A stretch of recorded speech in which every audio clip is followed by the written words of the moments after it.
Hey guys, it's Mitch. How's it going? We're back to do another Images of Tomorrow comic. This is actually going to be the last one that we're going to do. We're not going to do Stormwatch number 25 because that one actually did end up being in sequence. And without reading the lead up, it is actually kind of a bit of a mess, surprisingly.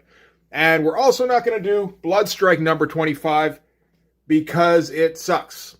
And that was actually originally meant to be the comic that I did today. Then I read through it. There is nothing good about it.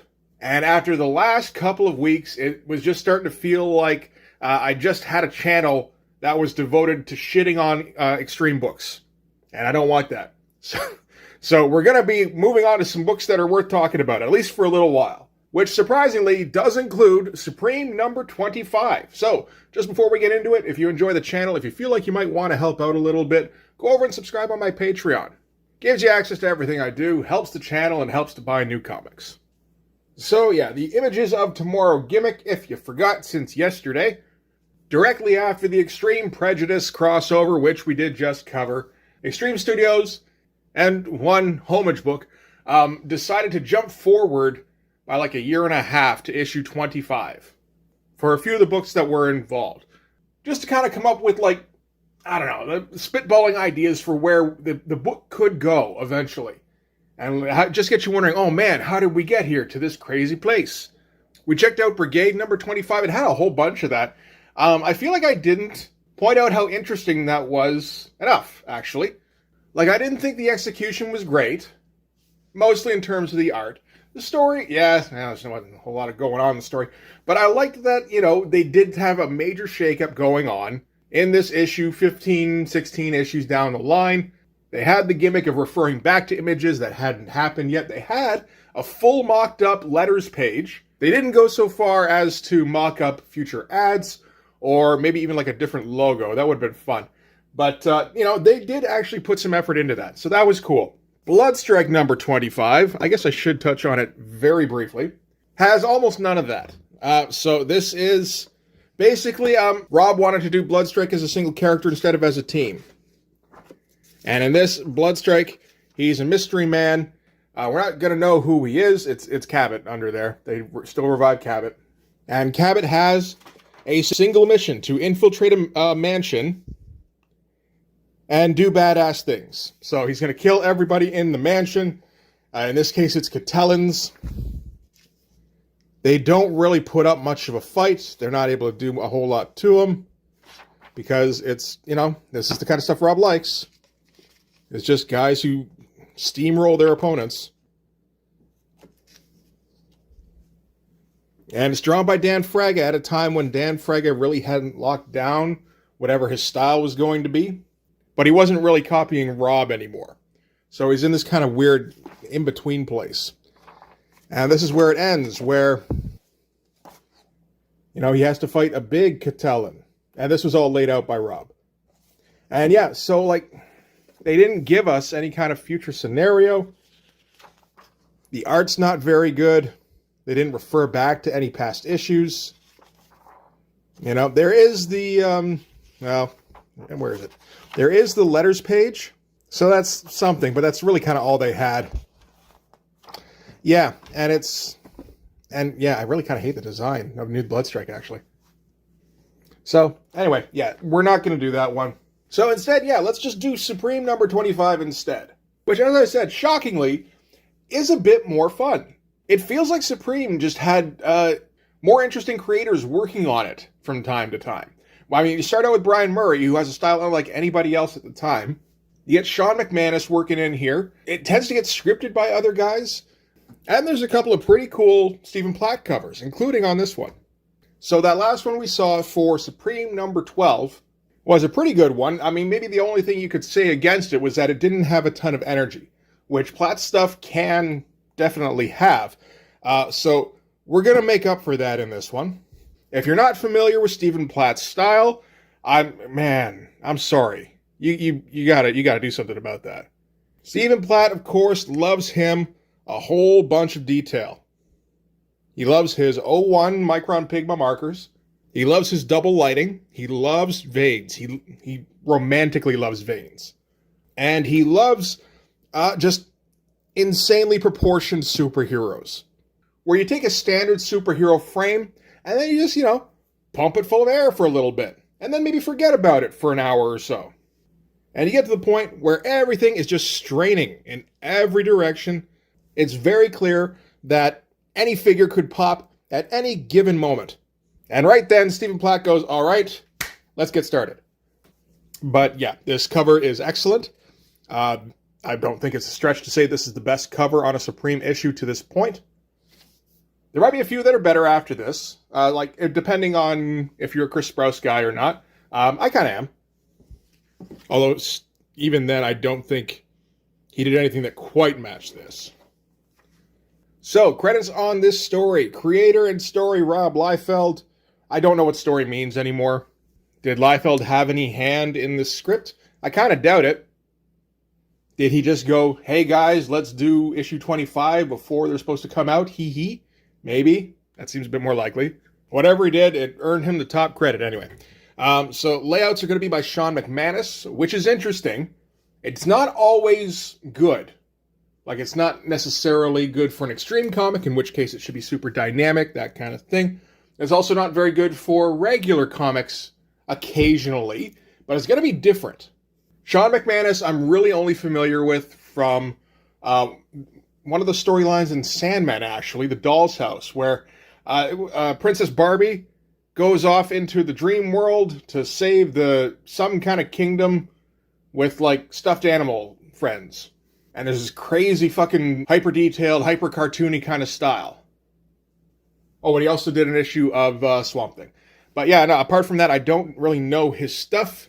I do kind of like it, though. Pencils on this are by Corky Lemkuhl, which is not an arrangement of letters I have ever seen before. I assume that's not a pseudonym? I could be wrong. Anyway, inks by Norm Ratman. Okay. And writing and lettering and editing, again, by Kurt Hathaway. I'm okay with it because Kurt Hathaway writing is a bit more interesting than Eric Stevenson, from what I've seen so far. Alright, so we're going to open up on Fort Meyerson, where the U.S. Army training grounds are under siege. And it seems as though Supreme touched down and started destroying the place. And this Supreme's a little different than we would expect because he's got a beard, which is crazy, right? But they do quickly explain what the premise is here, because Supreme is just loving the fact that he's being Supreme, and it's way easier than he thought it would be.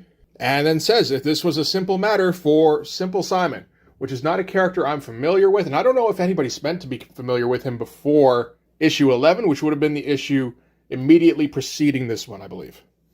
I do believe he does show up in a few issues between 11 and 25, though. And so far for the art, not too bad. I like the musculature going on here. I like the close-up on the face. Again, there's a fair amount of detail. And, a little bit of sinister lighting. That's good stuff. The angle here feels like it could have been a bit more interesting, a bit more dramatic, but that's okay. So, Supreme hucks the tank, probably at a few guys, because that seems to be what he's doing at this point, and gets shot at by some of the soldiers, doesn't do anything. Just kind of a weird choice for layout, just flat angle, him looking off to the side, and just showing him from, the waist up. I don't know, this has got to be a Sean McManus choice. I can see him doing this. At least at this time, anyway. But yeah, no, it doesn't look right. And Supreme basically tells them all to fuck off before he gets mad. That's not bad, with all the stuff kind of pointing in on Supreme here. It's a little bit extra cartoony for, just all the barrels being right there, but that's fine. So they keep opening up on Supreme, which is a bad idea. Walks up and squishes one dude's head.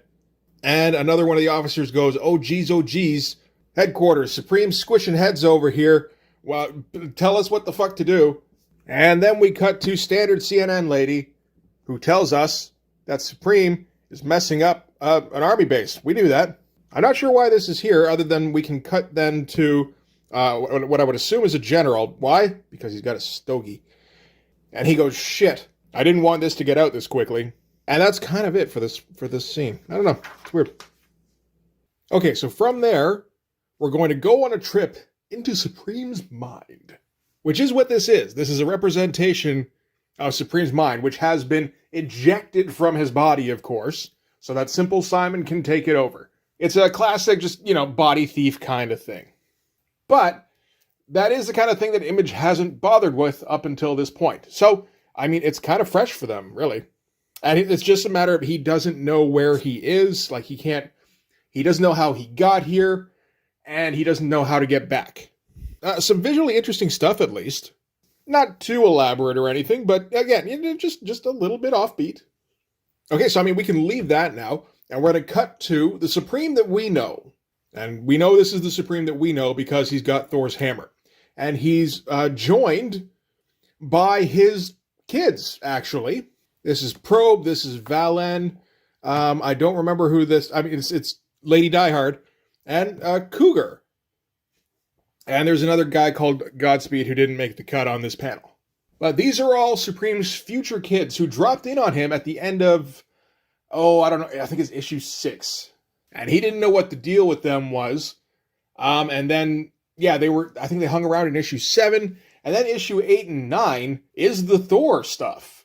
They don't show up in that. And then issue 10, he's giving his origin to a talk show. Issue 11 we saw. That was the first Petty one. So they really haven't shown up since they first appeared. I'm curious now if they're in issue 12 when we get back then. Because, theoretically, they should be sticking around up until issue 25. Anyway, and there's no explanation for why Cougar is in this. Like, they do specifically say he's a child of Supreme, although the fact here that he's about to call him Supreme and then switches tacks to call him Father makes me wonder if they're making that shit up. Why the fuck would a Lady Diehard be in here? Anyway, I'm not really going to do a deep dive into the Supreme canon, but, they are prompting the questions that you should be asking if you're reading an issue that's, a year and a half ahead of time. So, I guess they're doing a good job on that, really. So they fly down to take care of this new threat that's appeared. Supreme thinks he might be wasting his time until he lands. And it's other Supreme, Beard variant. And this version of Supreme is from a different dimension, I guess, but was flying adjacent to proper Image dimension. And Simple Simon was able to snag him and, steal the body, from what I can make out anyway. So, this is a fully powerful Supreme, and this is a Supreme that doesn't have his normal powers. He just has the Thor's hammer, which does give him powers of some kind, he's not as powerful as he normally would be. Which is good, really. Again, giving Supreme struggles to overcome is more than I would have given them credit for, generally. As far as the splash goes, it's fine. The reveal helps. Where Supreme first meets Supreme. It's not a super dynamic spread or anything, but it's okay. It's acceptable. So, Simple Simon, in the guise of Supreme, in the body of Supreme, wants to duke it out with the Supreme he knows, which is the diminished Supreme. Supreme is able to tell, I think just from the way he talks, that it is Simple Simon. And this isn't the psychotic Supreme that we've seen occasionally. This is a bit closer to the, Silver Age Alan Moore version of Supreme. Which is alright, because this is more of a Silver Age kind of story, really. So, Supreme accuses Simple Simon of using one of Grislock's leftover plans, which he reminds him have all ended in failure. And this kind of enrages Fake Supreme, because he's his own super genius villain. He doesn't need to snatch some other super genius villain's plans. He can make up his own plans. Thank you very much. And his plan now is to run up and punch. And we get a little bit of flashing back here. So could Grislock's pathetically affected mind design a matter transfer device to bridge the gap between our reality with that of another dimension? So that's him snagging the other Supreme, which happened. Check out Deathmate Epilogue for more details. I beg your pardon? I missed that completely the first time around. Is he talking about the bit that was drawn by Joe Quesada? I do not know. That's weird. There's nothing here that could have been linked other than the fact that he's got a beard. Maybe that's it. So does that mean that Dr. Voodoo, or whatever, I don't remember his name, wasn't able to distract Solar and Union? Was it Union? I think it was Union. From killing Bad Solar, and they were in fact able to just kill him outright before he got to Void, and then everybody shrugged and went home? Is that less dumb than Solar just turning into a black hole and swallowing the universe, and then Union kind of recreating everything because he felt like it? Who knows? Oh, and the other thing is about Supreme losing his powers, which Simple Simon is aware of, and which happened way back in issue 11.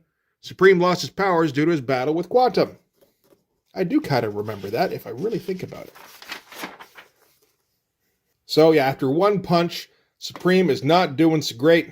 So he rushes up with his Hammer of Doom and cross-checks him right in the stomach.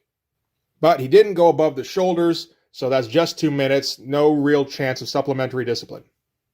However, he must have got him a little bit too close to below the belt, because Fake Supreme, now Beard Supreme, is going to reply by absorbing the lightning energy from Mjolnir and shooting it back at him. Which Supreme might be able to do. He did some weird shit. He hit somebody with like beta vision or some shit like that in issue, I think, 2? I don't know. He can do weird stuff. So after getting hit with the lightning, Supreme's daughter, I already forgot her name, it starts with a P, flies away, which Beard Supreme thinks is hilarious. So while he's busting the gut, Supreme prepares to shoot again with the lightning, and he does shoot with the lightning at Supreme. That sentence was almost a palindrome, but not quite. Not a great spread. Not terrible, like not like why the fuck would you do this, but just not great. So once again, Beard Supreme is pissed, so he's going to take it out on whoever's nearest, which in this case is Cougar. Sorry, Cougar, gotta be less useless. So then we cut to Probe, who is not exactly running away. What she's doing is she's going to Simple Simon's laboratory, which is directly under Fort Knox, just like our Future Files told us. I like the fact that they're called Future Files. And this is kind of interesting stuff, actually. This is like almost like 12 Monkeys circular logic kind of thing. So after reading of it so often, it's strange being in the very base of operations from which Grislock and later Simon plotted against Father. Now that I know Simon is behind this masquerade, we're in a better position to help out Father. If I find that my hunch is right, I can thank my Starguard training, which is, I guess, the outfit she's with. And wow, these are the tapes we discovered in our own time that prompted us to come here in the first place, of Supreme fighting Supreme. But in their damaged condition, all they told us was that Father was to be confronted by an evil version of himself, a fully powerful version. None of us were convinced that they were evenly matched, so we came here to the past to help him. By making these tapes, Simon has actually brought us to our Father's side. See? That's interesting. I like that. And the fact that this is in an Extreme Studios book before Alan Moore gets here. Like, you know, like Alan Moore would have come up with a bunch more shit than this. But he might have come up with this too. This is kind of right up his alley, really. So then she turns around, she sees the body of Simple Simon, but with no consciousness in it. So it's just, you know, it's an empty shell that is being kept alive in case Simple Simon needs a backup and gets expelled from Supreme's body. So from there, we cut back to the battle of Beard Supreme versus the Junior Supreme squad and Papa Supreme. And naturally, Beard Supreme is able to take on the Junior Supreme squad pretty easily, although they do put up a bit of a better fight than he would have thought at first, because he doesn't realize they're Supremelets. But then he starts bearing down a little harder, and he's able to whip them fairly easily. And yeah, so Supreme's kind of ruminating here about his kids coming to his aid and Probe running away, and he doesn't know why. And yeah, while he's ruminating, Beard Supreme does a flying headbutt, like literally flying, right into his spine, and then kind of smacks him down and is about to crush his face with the rock. But right at that moment, a big beardy energy signature teleports in and catches Beard Supreme's attention. And then, yeah, starts to take him over. And this, of course, is Beard Supreme's regular consciousness.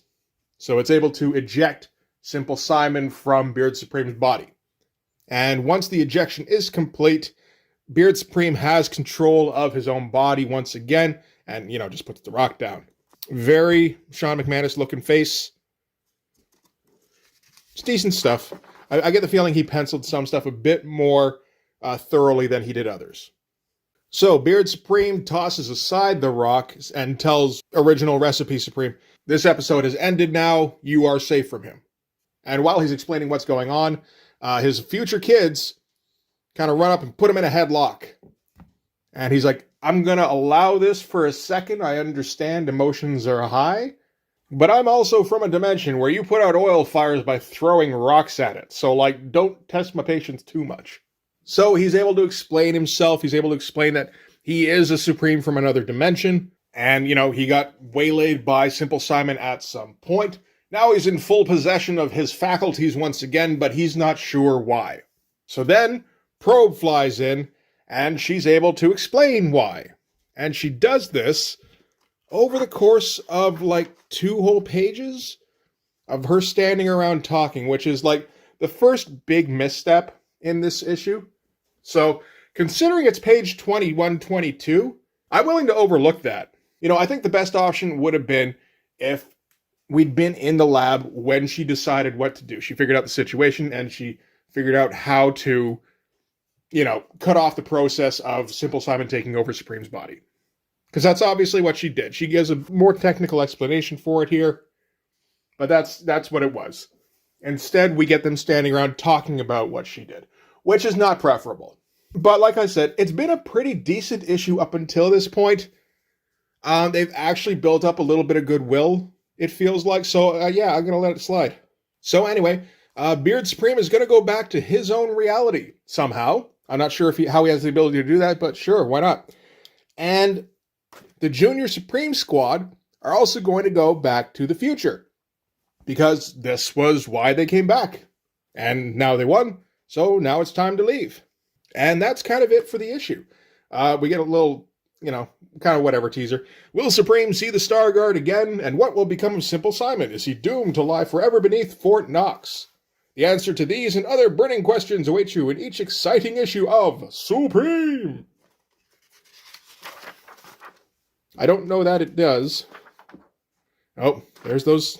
They were really pumped about the return of Youngblood. I mean, this is, functionally, this is issue 12 of Supreme. Issue 1 of Supreme came out 6 months after Youngblood number 1, I think. And Youngblood is, just getting to issue number 6.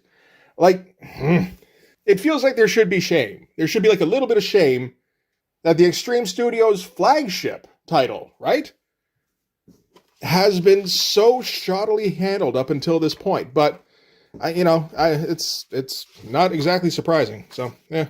Okay, and the letters in this one, I feel weren't too bad. So, let's see. I enjoyed seeing Supreme and Kid Supreme take on Overkill and the Mafia. Kid Supreme is fastly becoming one of my favorite Image characters, and I'm vastly, oh no, he rhymed, enjoying his new series. I don't know if there was ever a Kid Supreme series. There might have been. But I've been looking for a copy of Supreme number 18 with the first appearance of Kid Supreme. As far as I can tell, he actually shows up in Supreme number 19, and him and Supreme do fight Overkill and the Mafia shortly after that. So not terrible planning on that. Except for the next bit, which is, being an African American, I'm especially pleased that Kid Supreme is an African American. Which, no, he's not. I don't think that's intentional. I'm going to guess they just forgot. Okay, next one. Supreme Rules. This title has been one of my favorites since the Killer's Supreme Madness story arc last summer, after Spawn and Youngblood. Not sure what that means. My favorite issue was the crossover with Spawn, of course. And yes, you are correct, that is your favorite.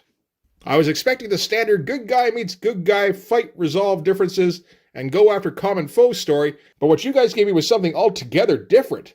Yes, they did. They gave you drunk Spawn and Supreme hanging out around inside a campfire, going, my life sucks. Damn, you're right, it does. But not as bad as mine. I love Supreme. I'm enjoying Supreme and the Supreme family of books. These are all, by the way, if you're not familiar with the gag, these are all mock letters written by, I suppose, Extreme Studio staffers. It's not a great look, but whatever, I guess. I'm enjoying Supreme and the Supreme family of books. Legend of Supreme by Keith Giffen is incredible. That series did come out. I think it's 3 issues. And yeah, that should do it. The other ones aren't nearly that great. So yeah, that is it for Supreme number 25. It's not too bad. You know, I mean, the bulk of it is a fight, but I don't know, the background on the fight is way more interesting than usual. We got little things with, you know, one of the members flying off to go do other things. It wasn't handled particularly well, but this is like leaps and bounds for Extreme Studios. And, you know, the art wasn't too bad. It was kind of weird at times, but for the most part, pretty competent. And, of course, we got this killer fucking cover here to kind of kick things off. So, I mean, you can't complain about that shit. So, yeah, I mean, like, Brigade number 25 was okay in terms of ideas, but not execution. And Supreme number 25 was just kind of flat out okay. It wasn't bad at all. Stormwatch number 25, I don't know how it turned out, although they get a shit ton of points for actually linking it up into the continuity. And Bloodstrike number 25 sucked ass. But still, I mean, there's a potential there for batting like, I don't know, 600, something like that. If you want to give Brigade number 25 like half points, you know? So I think you got to give the Images of Tomorrow gimmick kind of a pass. Like, they did all right on it. Certainly better than the Extreme Prejudice crossover. So well done on that. Of course, Supreme, the comic in continuity, when it came back around to issue 24, Supreme was like completely different, where it's a Supreme with dark hair and he's got kind of a different costume. And it's not leading up to these events at all. There's a bit there where a little kid has this comic, which he gives to Supreme and goes, hey, how come the next issue doesn't look like it's going to be like this? And the Supreme there is like, fuck, man, I don't know. Maybe they talk to Kurt Hathaway about it, you know. And then for the next issue, they don't pick up from here. So they just didn't really bother to try and keep this in continuity, which, you know, whatever, I suppose. I'm just kind of impressed that this turned out to be all right. So anyway, I guess that's going to do it. Thanks very much for watching. If you like this video, please hit like, hit subscribe, hit the notification so you know when the next one's coming out. Go over and subscribe on my Patreon. That'll give you access to everything I do, from the Blood Force stuff to the YouTube videos before they get uploaded to YouTube, as well as some Patreon exclusive content. You can also follow me on Instagram and DM me there for commissions, and you can join the Blood Force Discord server. But yeah, that'll do it. Thanks again for watching. I'll see you guys in the next one. Bye-bye.